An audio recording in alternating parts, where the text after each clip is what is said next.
अनमने ढंग से आदेश ने रागिनी के सामने ईमेल का एक प्रिंट आउट फेंक सा दिया।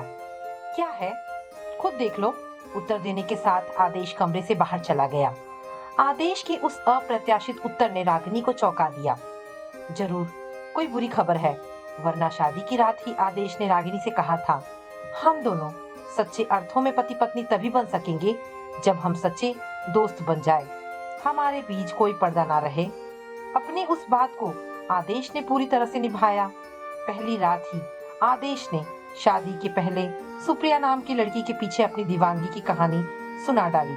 रागिनी से भी हंसकर पूछा था, अब अपनी सुनाइए, कितने रोमियो आपके दीवाने थे? हाँ, जिसे तुमने चाहा बस उसका नाम बता दीजिए। तुम्हारे पति को कोई शिकायत नहीं होगी। तुम्हारे अतीत से मेरा कोई लेना देना नहीं है। मेरा कोई अतीत नहीं है। हमारे मोहल्ले को तो देखा है, उस माहौल में रोमांस का क्या कोई चांस हो सकता है? दृढ़ता से होठ बीच रागिनी ने जवाब दिया। कमाल है, क्या तुम्हारा छोटा सा मोहल्ला ही तुम्हारी पूरी दुनिया थी? यूनिवर्सिटी कॉलेज में कोई नहीं मिला? मिला होता तो क्या आप मिलते? रागिनी के उस उत्तर पर दिल खोलकर हंसते आदेश ने रागिनी को बाहों में समेट लिया। सच तो ये है, आदेश ने पूरी तरह से अपनी बात निभाई है। उसके नाम आए पत्रों को खोलकर पढ़ने की रागिनी को पूरी इजाजत थी।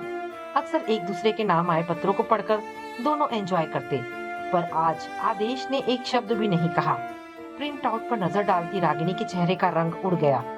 एमिली द्वारा लिखी कुछ लाइन थी, राघव नहीं रहा, गोमती नदी के किनारे रागिनी की उपस्थिति में उसका अंतिम संस्कार किया जाए, यही उसकी आखिरी इच्छा थी। रागिनी से विनती है, जाने वाले की अंतिम इच्छा जरूर पूरी करे। अंतिम संस्कार 18 दिसंबर को 3 बजे होगा। रागिनी के लिए राघव ने एक पेंटिंग बनाई है, एमिली उसे साथ लाएगी। रागिनी की आंखों से कितने आंसू बह गए, उसे जरा भी ध्यान नहीं रहा। अचानक आदेश की रूखी आवाजों ने उसे चौंका दिया। लखनऊ के लिए फ्लाइट बुक करा दी है, सुबह 9 बजे पहुंच जाओगी। तुम्हारे घर फोन कर दिया है, सुरेश रिसीव कर लेगा। आदेश, वो राघव हमारे पड़ोस में, आंसू पोंछते रागिनी ने कहना चाहा। इस समय कुछ जानने सुनने का मूड नहीं है, तुम अपनी पैकिंग कर लो। रागिनी को कुछ कहने का मौका दिए बिना ही आदेश चला गया। आंसुओं के सैलाब में राघव का मुस्कुराता चेहरा साकार हो उठा। ड्राइवर ने आकर रागिनी को वर्तमान में लाया। साहब ने आपको एयरपोर्ट ले जाने के लिए गाड़ी भेजी है, फ्लाइट टाइम पर है, आपका बैग ले जाता हूँ। साहब नहीं आए? रागिनी पूछ बैठी। साहब मीटिंग में है, नहीं आ पाएंगे, ड्राइवर ने शालीनता से जवाब दिया। रागिनी समझ गई थी, निश्चय ही आदेश बेहद आहत है। काश उसने माँ की बात ना मान आदेश को सब कुछ बता दिया होता। विदा होती रागिनी को माँ ने अपनी कसम देकर कहा था, देख रागिनी बेटा, जो होना था हो गया, अब राघव का नाम भूल जाने में ही तेरी भलाई है। पुरुष बड़े शक्की होते हैं, भूल कर भी राघव का नाम जबान पर मत लाना, तुझे कसम है अपनी माँ की। प्लेन में बैठी रागिनी के मानस पटल में पुराने चित्र उभरते आ रहे थे। माता पिता विहीन राघव अपनी मेहनत और दृढ़ संकल्प के कारण ही यूनिवर्सिटी के कला विभाग में प्रोफेसर बन सका था। हैदराबाद से आया राघव जल्द ही माँ का स्नेह पात्र बन गया था। राघव के लिए माँ के मन में ढेर सारी ममता थी। बेचारे को बचपन से ही माँ का प्यार नसीब नहीं हुआ और अब तो उसके सिर पर बाप का भी साया नहीं रहा। माँ राघव को उसका मनपसंद खाना बनाकर खिलाती।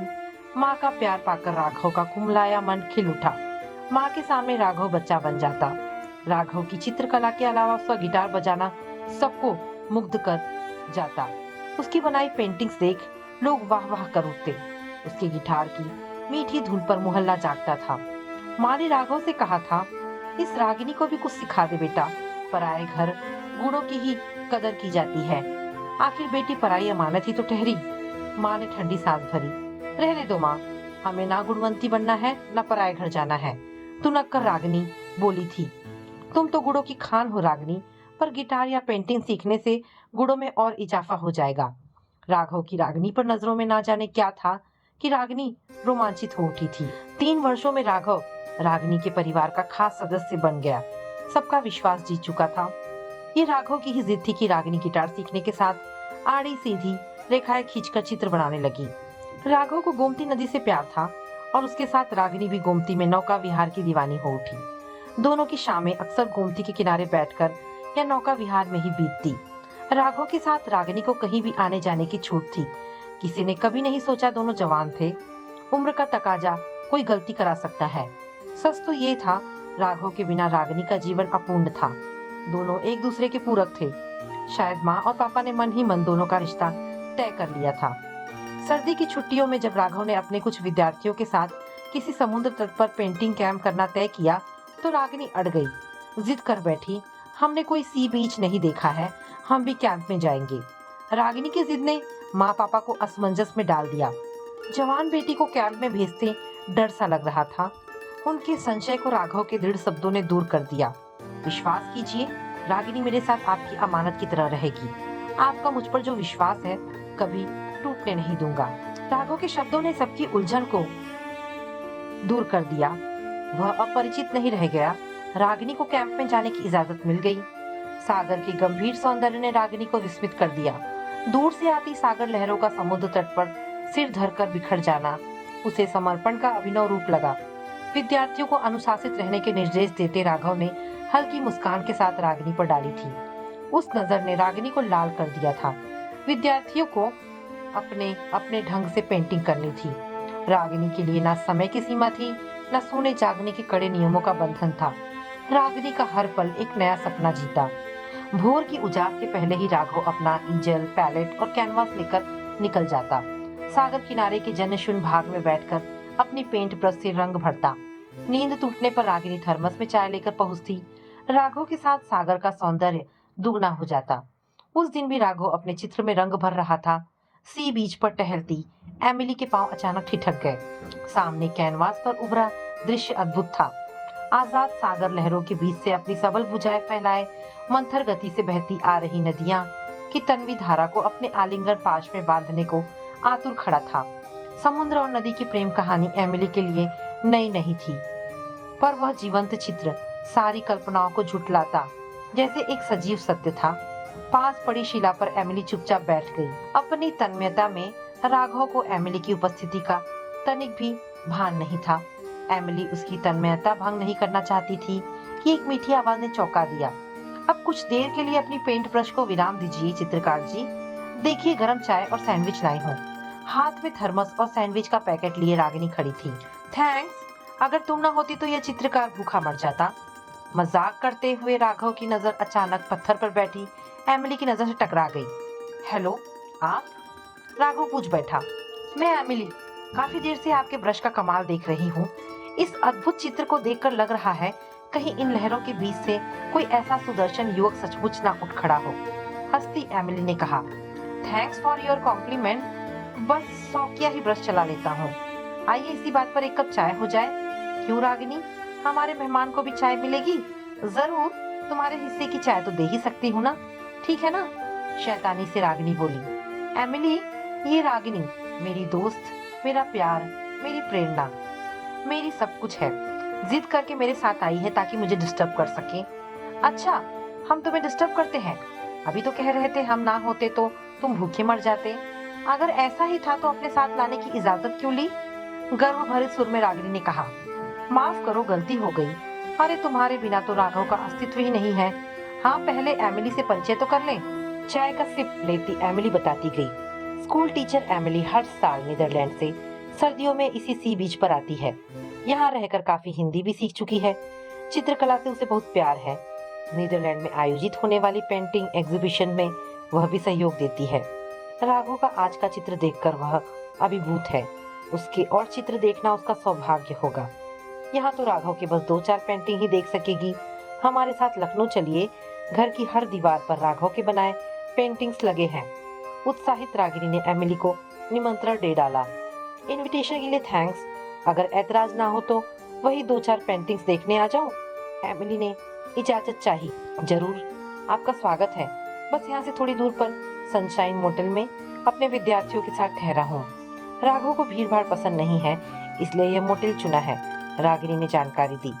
असल में रोमांस के लिए एकांत चाहिए, इसलिए मैंने एकांतवास चुना है। ठीक कहा ना रागिनी?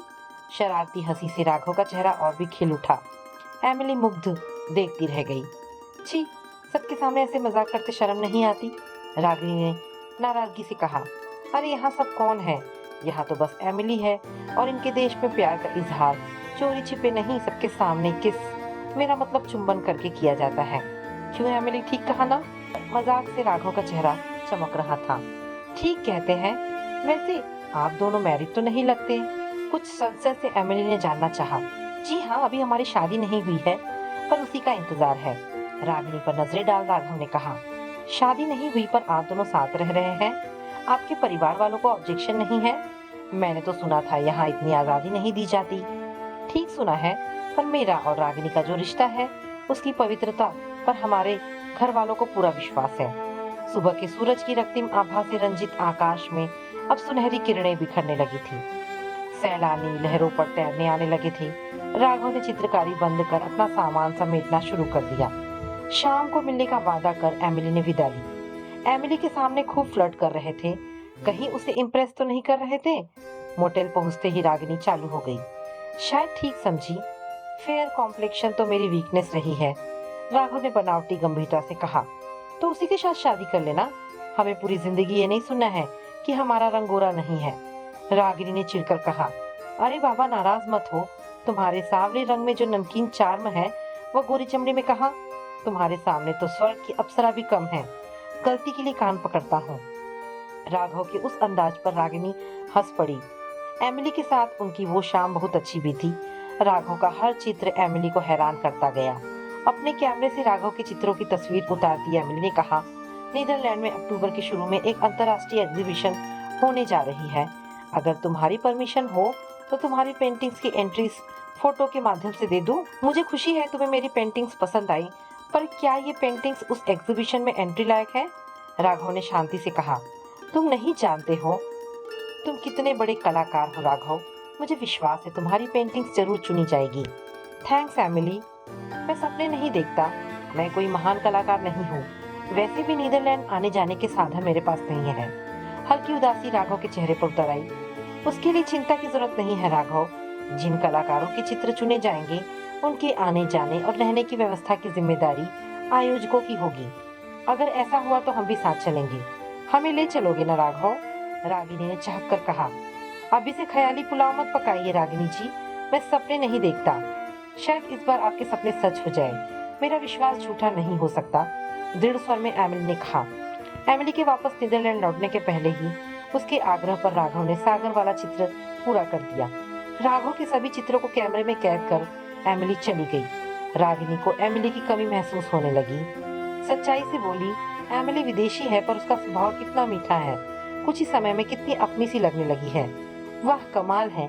आज पहली बार किसी और लड़की की तारीफ तुम्हारे मुंह से सुन रहा हूँ। राघव ने चिढ़ाया। क्यों? क्या हम किसी और की तारीफ नहीं कर सकते? रागिनी ने नाराजगी से कहा। बिल्कुल सही फरमाया। याद है जब तुम्हारी सहेली निधि ने मुझसे पेंटिंग सीखनी चाहिए